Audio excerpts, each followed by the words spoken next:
BTM Reviews from the symphony. Ooh, we are BTM Reviews, baby. Yeah, yeah. Nobody does it like us. Hey, you know I want you to vibe with honey. Blend it all in harmony, yeah.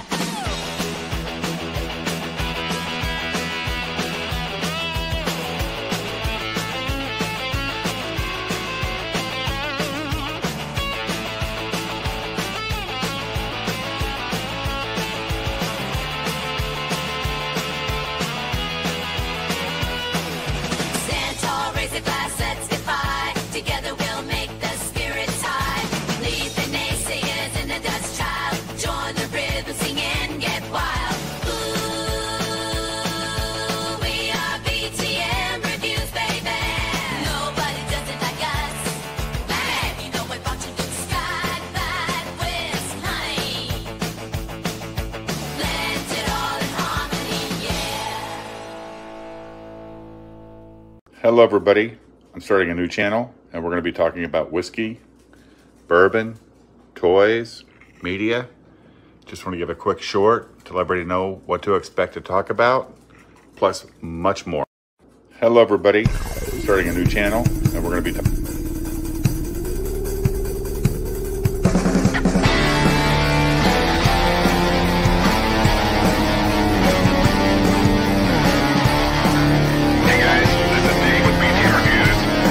stopping by.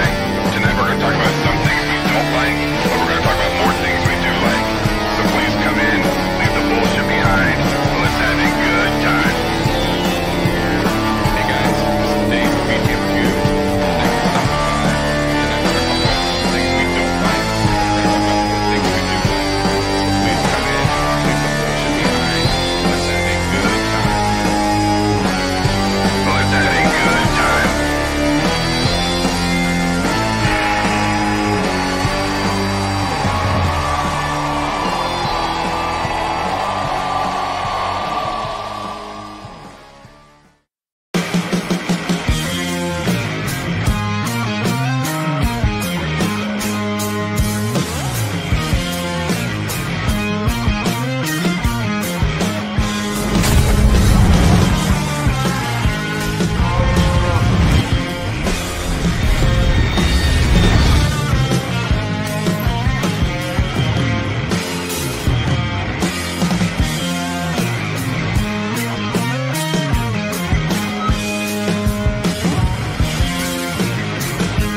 Hey, Julio, what's up, buddy?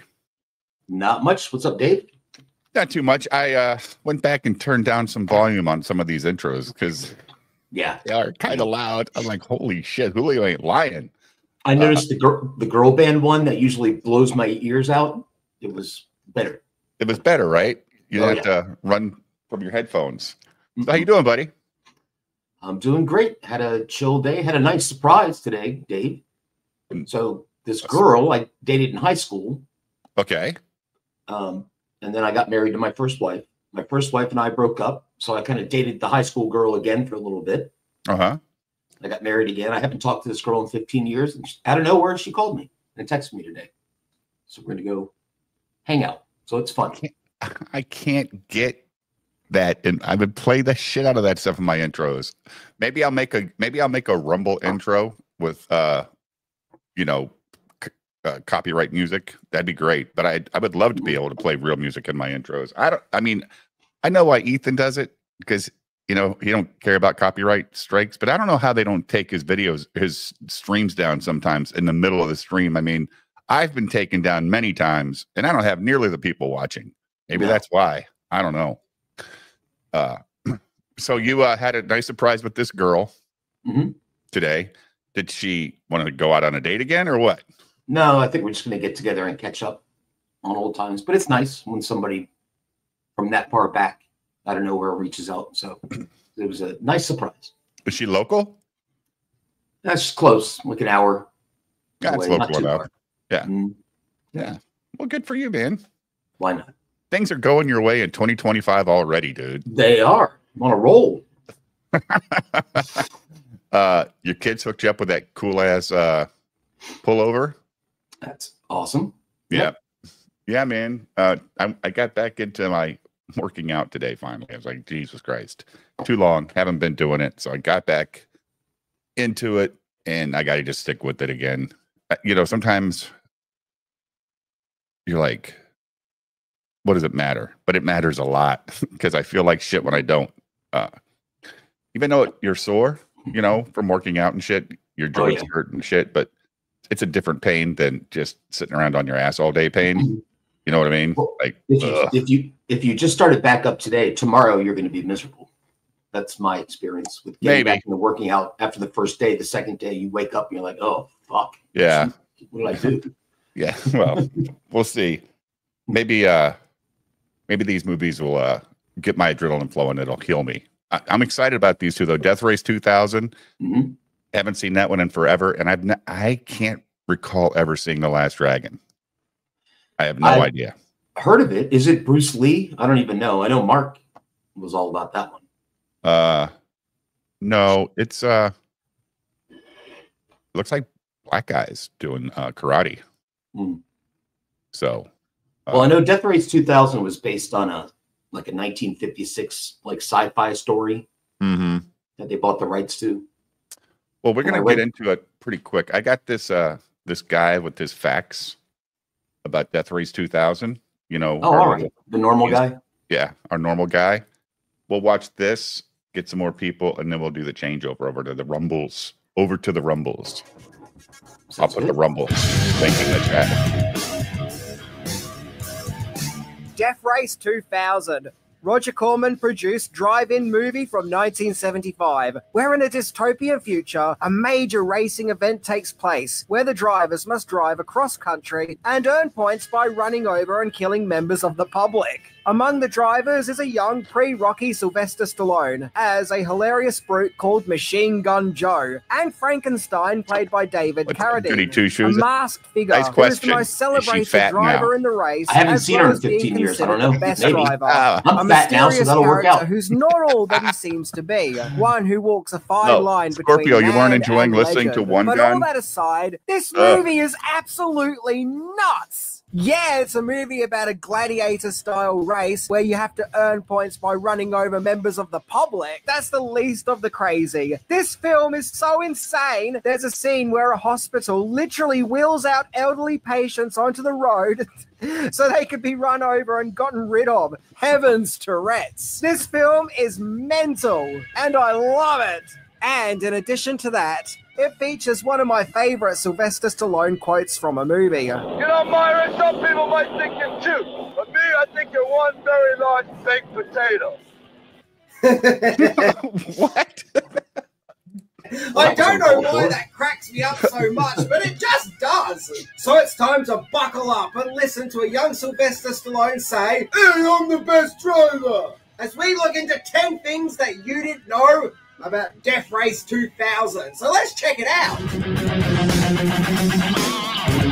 Well, he's bringing the excitement today, isn't he, Julio? High energy.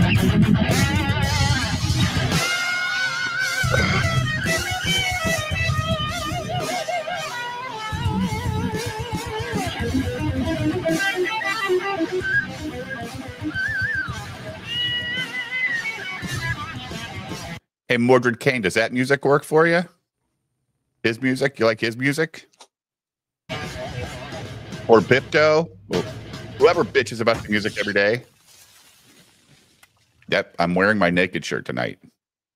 Number 10, based on a short story. Oh, My flesh tone shirt. I got you. All right. Death Race 2000 is based on a 1956 short story called The Racer by Danish-American There you go, novelist Julio. I.B. Melchior, who, Nailed by it. the way, also claimed to be the uncredited brains behind both Lost in Space and Star Trek. Oh. Like the movie it's based on, The Racer tells the story of a futuristic automobile race from New York to Los Angeles, where the drivers could use violence with their vehicles towards the other drivers and pedestrians. And the short should remake story it was with, actually a lot more serious than the protesters. subsequent movie. Oh, With right. producer Roger Corman describing it as serious and vicious. Lay down. Number Lay 9, down. Rollerball got the ball rolling for Death Race 2000. Another great Oh. movie. Shit, we should have. So it We was should have did that tonight. 1975. That's a and good one, Dave. flares You're were right. a I thing, agree. And the movie Rollerball was generating lots of buzz. It seemed like this That would've been futuristic fun. story about Yeah. a violent and bloody sports arena I gotta write got that shit everyone down. talking. Yeah, And yeah, it was quite shocking for its time to show a futuristic world where violence and death is not only acceptable, but is also cheered on as entertainment and even commercial. Roger Corman decided that he wanted a piece of that pie, and to basically make his own rollerball, where he turned to the short story The Racer. And he felt that it would be interesting to turn the movie into a satirical comedy, played more for laughs while keeping the violent viciousness of the short story. Calamity Jane actress Mary Woronov expressed that Death Race 2000 isn't really violent, but more of a spoof of violence. So, in other words, the cartoon style of violence in Death Race 2000 is a commentary on violence itself. So, the movie is actually really quite deep. Number 8, Trouble with the Script. I would imagine So so. Corman's production company, New World Pictures, were obviously helming Death Race 2000, with a working budget that sat somewhere between $300,000 to $530,000, giving it an incredibly Wow. low budget. Mhm. Scriptwriter Robert Tom wrote a screenplay, as he did for previous Roger Corman picture, Bloody Mama. Actor-director Paul Bartle was hired to direct. He also starred in the movie as Frankenstein's surgeon, and most people will probably remember him as the movie theatre manager from Gremlins 2.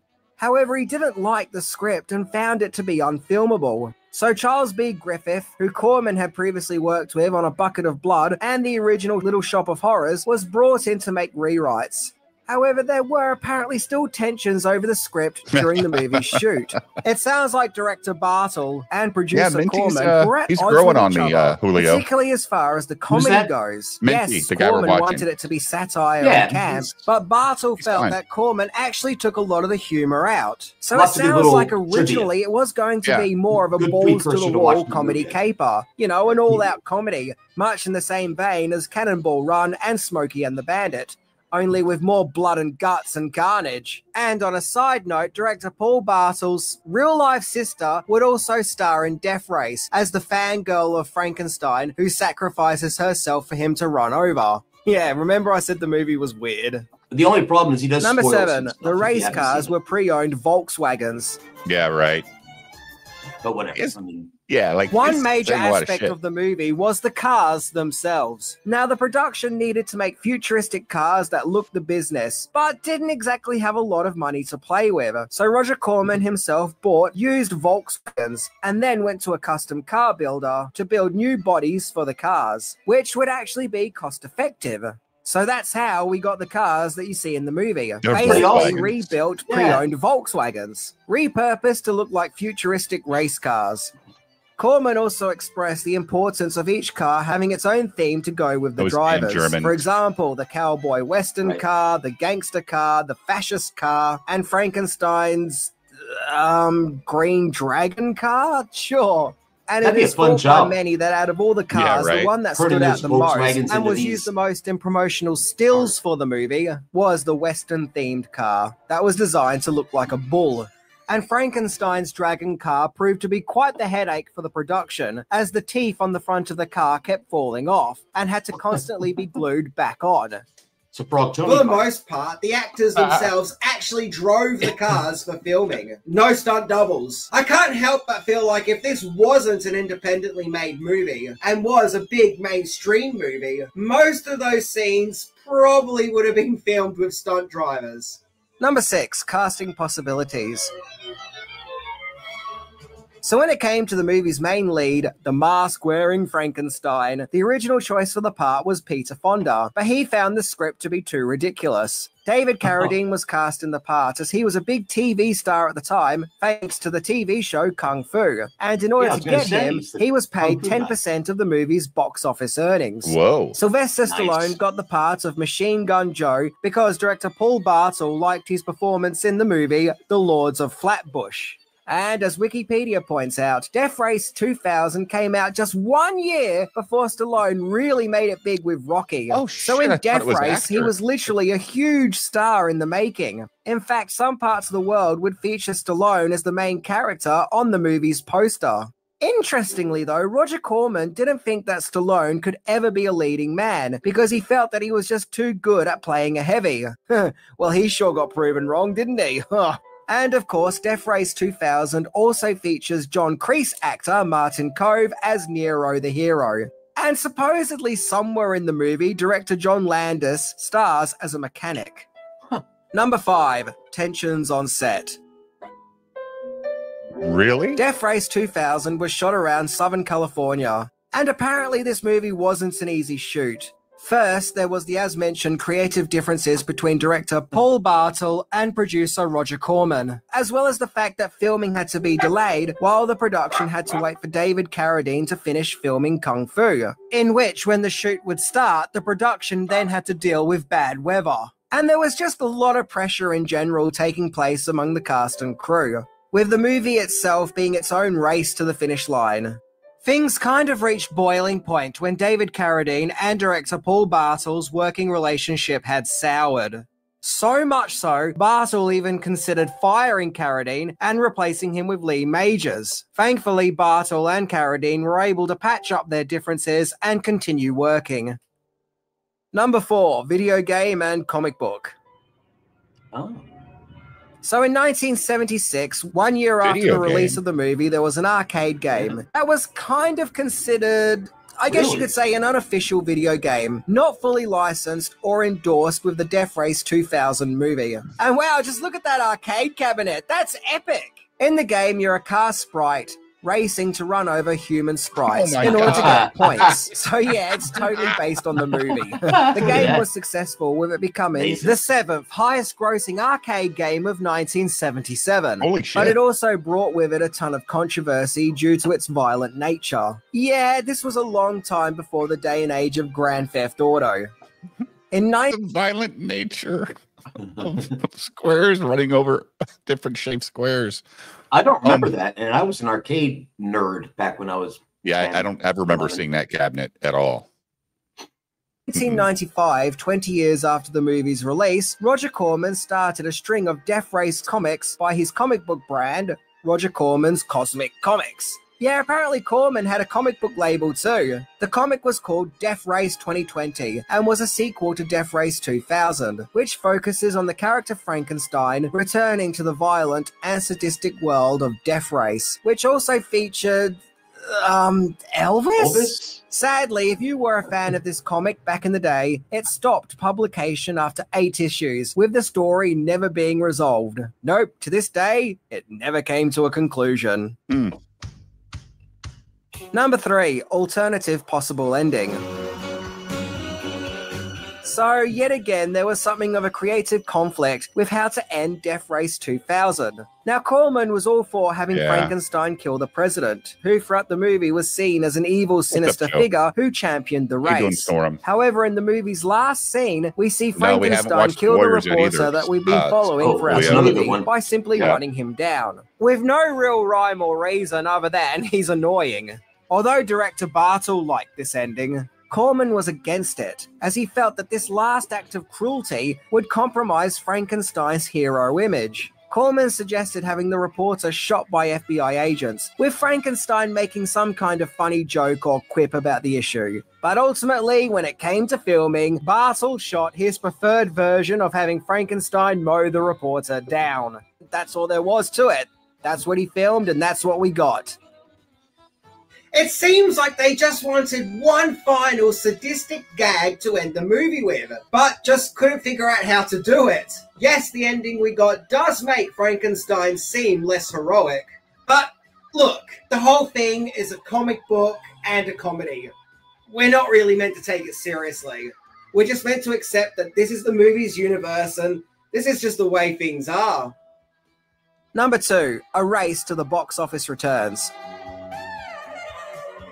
Death Race 2000 was released in April 1975, and it was actually a big hit, making somewhere between $5 to $8 million in the box office, against its budget, which was $500,000 or under, making it very profitable. However, it didn't get the best reviews. Many were shocked with the violent nature of the movie. Yeah, for $300,000 investment, calling it possibly the goofiest and sleaziest movie he's ever seen. In many ways, I think this depiction of mindless violence being seen as modern entertainment was ahead of its time when it came out. As in Roger Ebert's original review, he hated the movie for its violence, so much so he awarded Death Race 2000 0 stars. But many years later would backtrack on this opinion when in the early 2000s, The Fast and the Furious came out, where he referred to Death Race 2000 as, quote, a great tradition of summer drive-in movies. Well, he sure changed his outlook, didn't he? Something else I noticed when watching recently that really makes me think that Death Race 2000 was ahead of the curve is the character of the news reporter lady, who whenever she talks about another character or introduces another character, no matter who it is, she always introduces them as a close dear friend of hers. Every time. And how often do we see celebrities do this? Like at events when they introduce other celebrities, they always feel the need to add that they're a close personal friend. And it often does feel fake and phony or for clout. Yes, it's a small detail, but one that really makes me think that the writers of this movie definitely knew what they were doing. You see, they definitely were on the ball here. In the following decades, Death Race 2000 would gain a huge cult following, as well as movie directors like John Landis and Joe Dante also being fans of the movie. It's a guilty pleasure full of shameless violence, sadistic characters, fast cars, explosions, and nudity. So the movie has plenty of bangs, blood, boobs, bush, and bums. So it really is quite perfect. Number 1. Death Race Beyond. So Death Race 2000 may have been a fun drive-in movie of 1975, but it hadn't finished leaving its mark on pop culture yet. In 2008, a remake came out simply titled Death Race, which starred Jason Statham, and directed by Paul W.S. Anderson, who also gave us Event Horizon and the Resident Evil movies. Although marketed as a remake, Anderson insists that the movie is actually kind of set in the same continuity as Death Race 2000, with David Carradine returning as Frankenstein, but only lending his voice. The movie did okay in the box office. It made $76 million on a budget that sat somewhere between $45 to $65 million, so it was really nothing to write home about. And it got mixed reviews. It was followed up by 3 direct-to-DVD sequels, including Death Race 2 in 2010, Death Race 3 Inferno in 2013, and Death Race Beyond Anarchy in 2018. You don't say. However, while that Never knew series that was a taking thing. place, an alternative sequel came out in the form of Death Race 2050, another direct-to-DVD entry, which came out in 2017, this one being produced by Roger Corman himself. So I guess in a way, this entry could be seen as the true follow-up to the original Death Race 2000. And visually speaking, this does look like that strange world from that original movie. In fact, Corman got the idea for the sequel when he was told by an Italian journalist that they felt that the Hunger Games, which was very big and popular at that time, was actually very similar to Death Race 2000. That, and Corman felt that the other film series that was currently happening at that time missed the point of the political commentary of his original movie. Death Race 2050 actually got pretty positive reviews, and it currently has 86% on Rotten Tomatoes, Holy shit. with it feeling it just has the right amount of action, spectacle, and splatterness. That looks pretty good. So it's nice to see that even in his late 80s, Corman could finally go back and make a sequel to his movie. But when it comes to my preference, I'm all about that original 1975 movie. A guilty pleasure, which unlike a lot of modern movies tend to do. Why is it a guilty pleasure? I think we know enough now. Why is it a guilty pleasure, Julio? It's a fun movie. Yeah, I think that's just a phrase It's people 50 use years old, dude. Well, that's the question. Like, if you go, well, like, here, I'll take Birdemic, God forbid, a movie that I enjoyed because it's bad. It's not a guilty pleasure. No, I just like it. Right. Because it's terrible. You know, In all the right ways for you. Right. Right. I hear you. Tomorrow, 6. I saw this one recently on TCL Free Channel. It was fun. Yeah. I can't wait to start it. We're going to start here in a few. We've got enough people. I'm going to put the link one more time for Rumble, guys, so you guys can go over there. Get your popcorn. Do whatever you got to do. We're going to say goodbye to Twitter. Goodbye, Twitter. That was quick. They're gone. And YouTube, you guys, we'll give you a couple minutes to maybe click the link on Rumble, and we'll get started over there, and we'll have some fun. Yep. And Mark should be on too, he said. Yeah, probably. Well, no, it was funny. I actually DM'd him like 5 minutes ago. I'm like, dude, come on, get in here. And then about a half a second later, he posted in the chat that he'll be on. Oh, okay. So, yeah. Well, he likes to get here when the movie starts so he can talk. He likes to talk a lot during the movies. Mm-hmm. Yeah. That's what it's about.